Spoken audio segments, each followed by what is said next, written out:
The story opens with a boy regaining consciousness, trying to figure out how long he's been out cold. His mind drifts to tomorrow, his first day at university, and how he can't afford to be late. Memories flood back.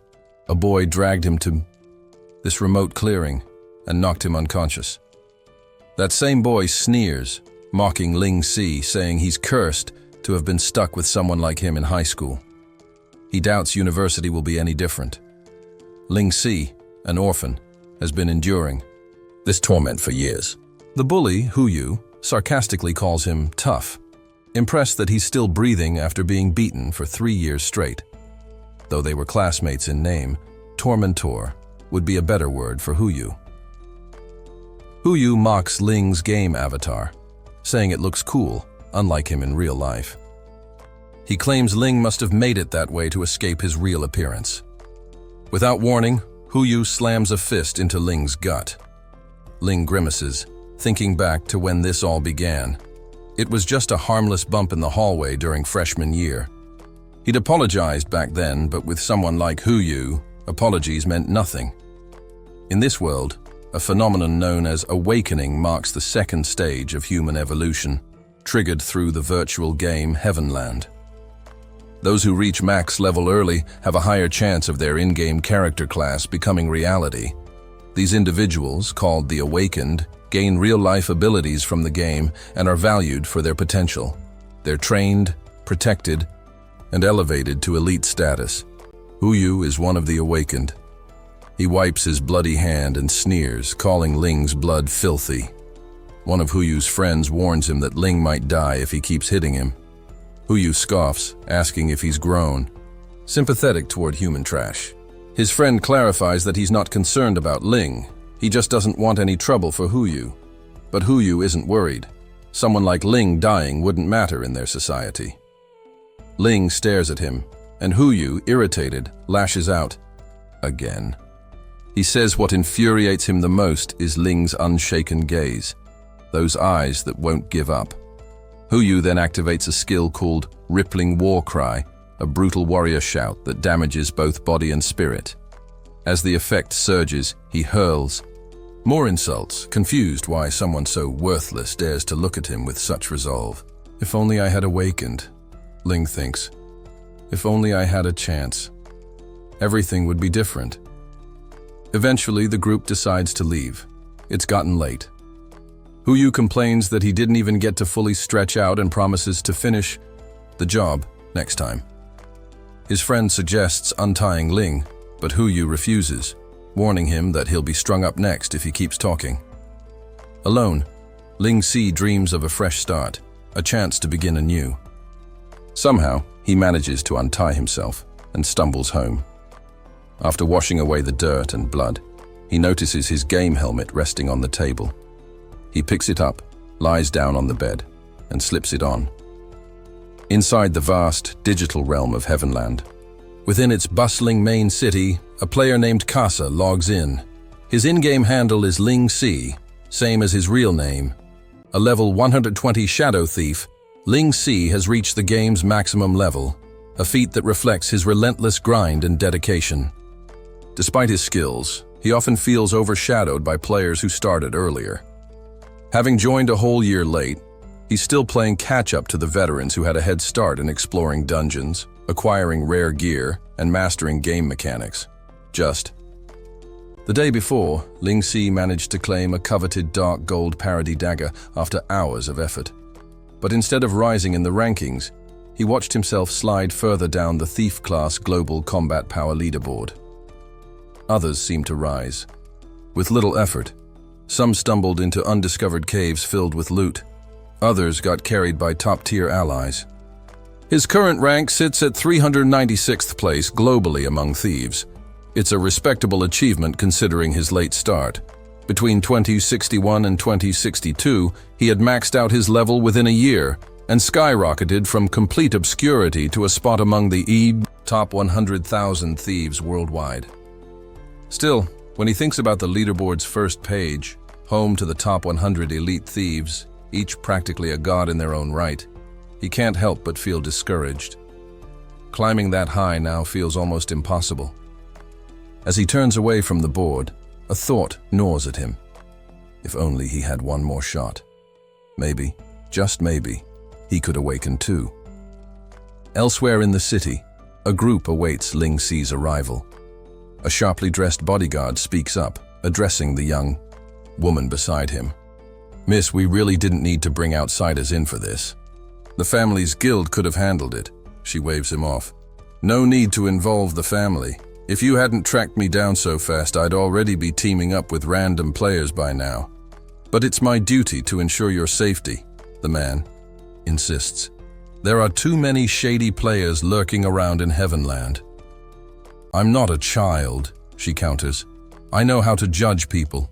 Besides, I took your advice and hired players instead of forming a casual party. That should be enough, shouldn't it?" She glances toward the 3 mercenaries she recruited, confident in her choices despite the bodyguard's clear disapproval.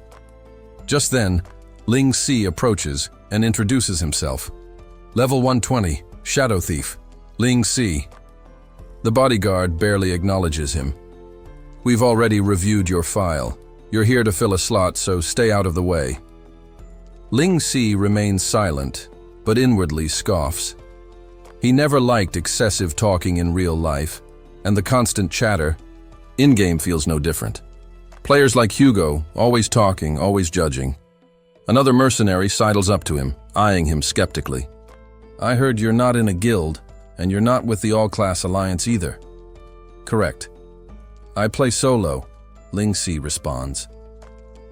The All-Class Alliance, an elite coalition of top-tier players, is known for taking on high-risk missions in exchange for rewards. Ling Si has the skills to join, but the steep entry exam fee is beyond his means.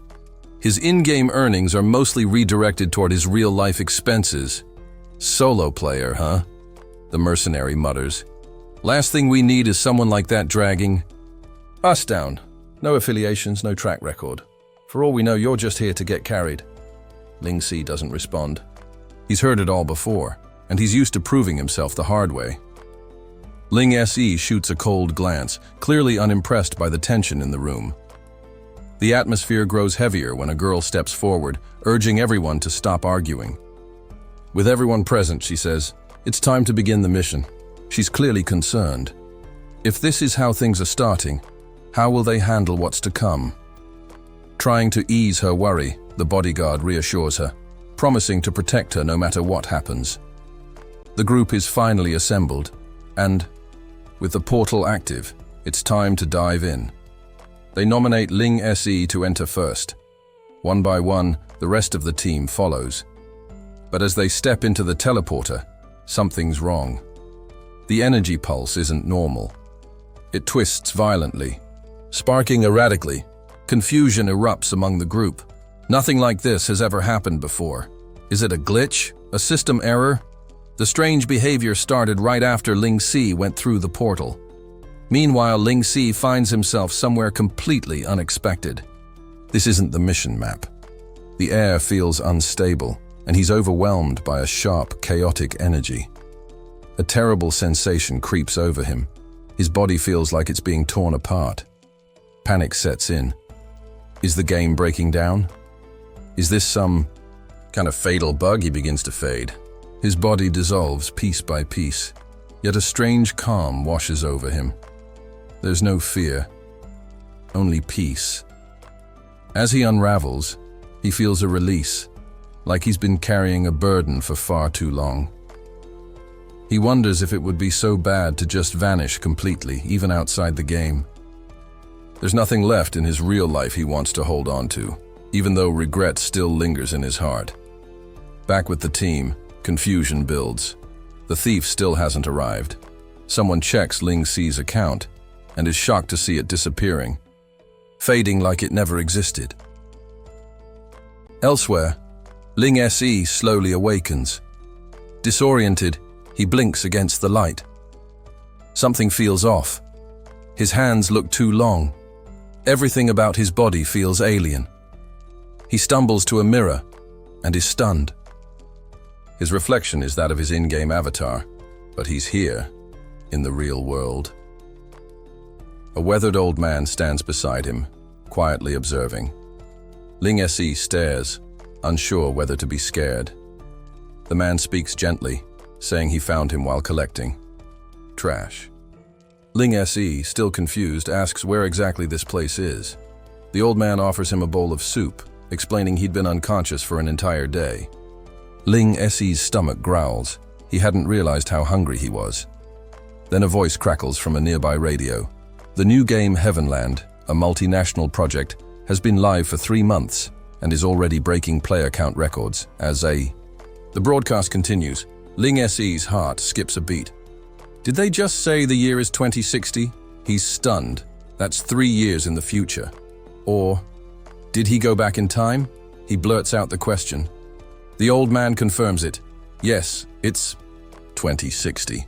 A wave of realization crashes over Ling Se. Somehow he's been given a second chance. The thought fills him with cautious joy. Could this be the answer to his final wish before everything shattered? When the old man asks if he's okay, Ling Se smiles for the first time. I'm fine, he says. This time he vows he'll rise. He'll dominate the global rankings, become one of the strongest awakened players, and carve his name among the gods. This is his restart, and he won't waste it. Ling Se devoured the food in front of him with surprising speed. His hunger overpowered any sense of decorum. Watching him with a gentle smile, the old man chuckled. Slow down, boy. There's still more in the pot. No need to rush. Ling Se paused only briefly to respond, wiping his mouth with the back of his hand. I didn't even realize how starving I was until I woke up. I'll fetch a bit more for you, the old man offered kindly, already moving toward the pot.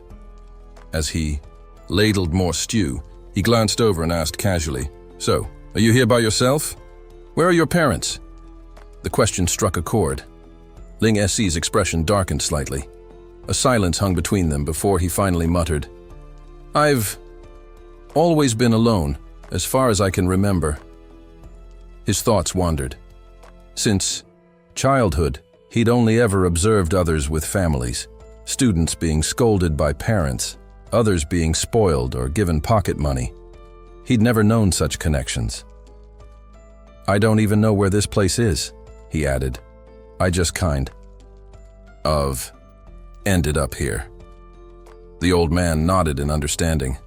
This is the city's slum area, he said plainly. To be honest, it's a last refuge for folks who can't make it out there. You could call it a sanctuary for the desperate. Ling Se looked around and took in the surroundings with new understanding. I get it, he said, almost to himself. In his past life, he'd scraped by with scholarships and meager savings. He'd rented a tiny, cheap dorm nearby, though he never ventured this deep into the slums. The old man gave a tired sigh. I used up the last of my savings a while ago, he admitted. Bought that game helmet everyone's talking about. Ling Se looked up in surprise. My son. He passed, the old man said, eyes staring into the past. Before he died, he told me about this new game, Tanyang Mainland. He said if he became one of the awakened, he could pull us out of this life. He really believed it. He chuckled, softly. Said he'd make me happy, that everything would change once he made a name for himself in the game. Ling Se leaned forward, intrigued. It's not just talk, he said with certainty. If someone becomes an awakened, it can change their life. The old man smiled faintly. You remind me of him, speaking with that same fire. It's like I'm hearing my son again.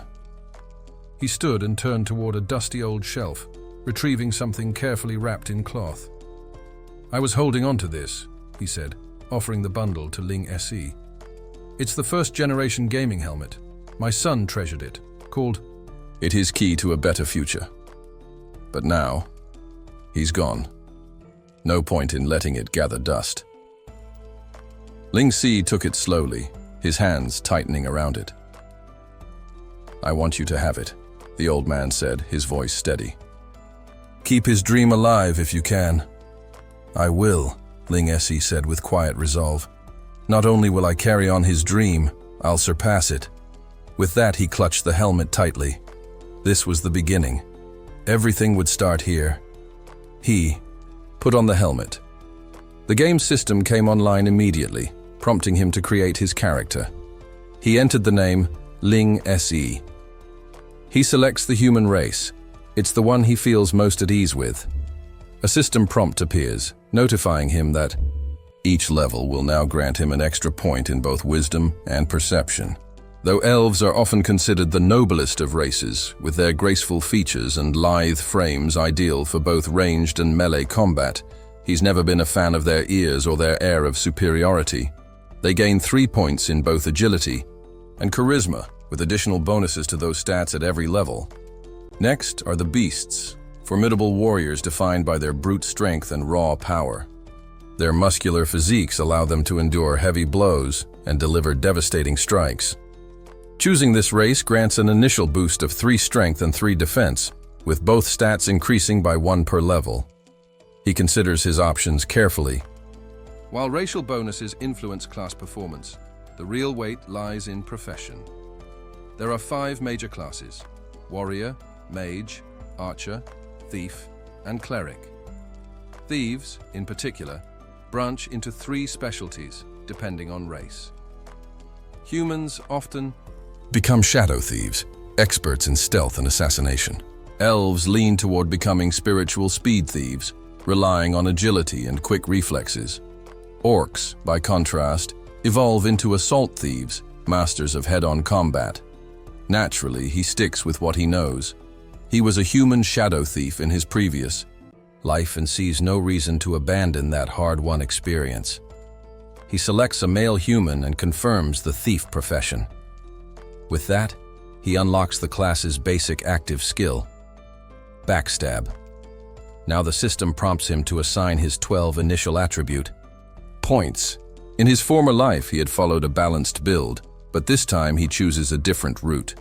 He dumps all his points into agility, aiming to maximize speed and evasiveness early on. The system confirms the allocation, outfits him in the standard human thief gear, and begins the launch countdown. He finds himself in Casador, the main city of Tanyang. A welcome message pops up as he enters the game world. Last time, he had joined the game a full year after its launch. This time, he's starting with a lead. Yet even now, the starting area is packed. He's surprised. Only 3 months into the servers launch, and already the place is overflowing with players eager to grab beginner quests. He knows he needs to move quickly. The competition is fierce, and he's startled to see that someone already holds the top rank. Immovable Dark Trace. The name strikes a chord.